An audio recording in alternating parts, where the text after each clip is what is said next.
Hey everyone, Dan Bernard here with another tutorial, and today I want to talk about how you can use sound effects to build your own custom risers or stingers for your project.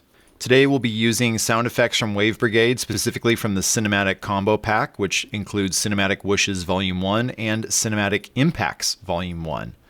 So first we need to bring in some media. I'm going to be using this sound effect from Whooshes, which is just a really long, cool whoosh sound. We're also going to be using a sound from the Impacts, the incoming sound. So let's find an incoming sound that we like. I like that one there. So let's use that. So we have our whoosh and our impact, and we've put them on separate tracks here to stay organized.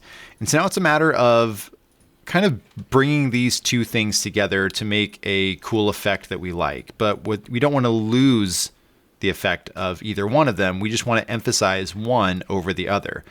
So first things first is I need to split up this whoosh. I want the impact to come at the peak point of this whoosh. So let's listen through it here.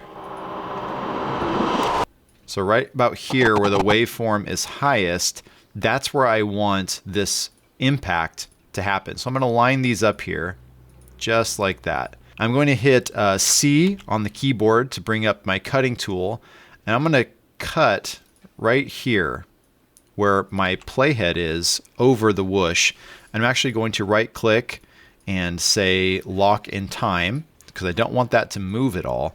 And I'm just going to bring this down to another track.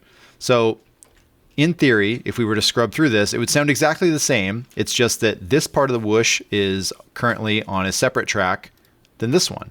And the reason I want to do that is because I want this part of the whoosh sound to be less noticeable than the previous, because I want the impact sound to be dominant here because it's happening right about the same time. So what I'm going to do is click on this, go over to my properties menu, basic settings. I'm just going to roll back the clip gain quite a bit. Let's see what -16 or so sounds like here.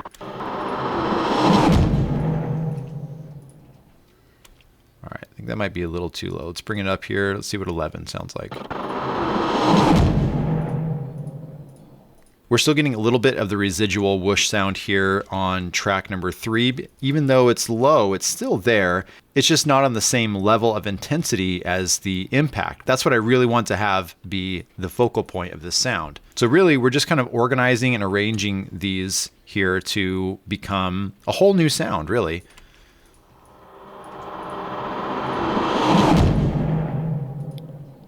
What's cool about this is that you can go to File, Export, Multitrack, Mix Down, and then just say Entire Session. And now you pretty much have a custom sound that's a blend of all three of these tracks into one sound. And then you can adjust the time, you could stretch it out, you can add effects to it to customize it to whatever your project calls for. I hope that this video taught you something about how to use sound effects in your own library to build whole new ones.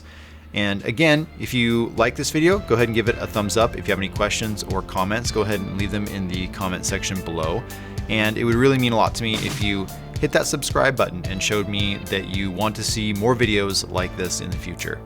Once again, my name is Dan Bernard, and thanks for stopping by.